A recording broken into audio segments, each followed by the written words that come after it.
Здравейте! Дами и господа, знам, че плачете. Затова и ние плачем. Защото знам, че наши клипове последни 3 седмици. Не сме качвали. Да. Затова се качваме. За да ви кажа една много. Добра новина. Да.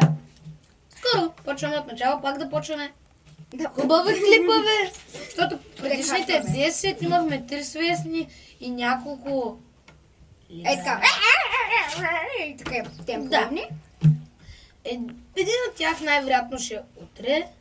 И Дан другия ще е челендж утре. с човека зад камерата също и той ще се включи с нас двамата. Да. Може и още някой да добавим. Да. И ще снимаме още един клип. Може и да не е утре, може и в друг ден да. Последните Но- 4-5 дена ще качим няколко клипа. Да. И може и нов геймплей да направим, но ще видим. И също искаме да ви кажем. Какво искаме да ви кажем? Че може да направим. Че ви обичаме и съжаляваме за Да, последните те са- 10 клипа. Защото имахме няколко свестни. И почваме след кратката рекламна пауза.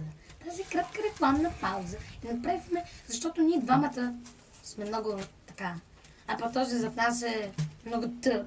И затова той ни каза какво да правим. Ами ние тъпе, ние сме тъпи. Да.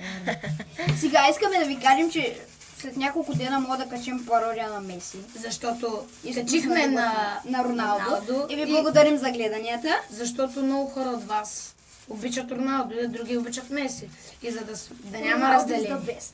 За да нямаме разделение, ще Направим за двата, за да няма сърдити. Да, защото отдолу имаше няколко коментара, които бяха сърдити, но моля ви, не дейте прави такива тъпти, защото ще направим и на Меси, за да може Да не се сърдят, Да. И също щяхме да кажем, Нищо. Това беше всичко от нас. Чао!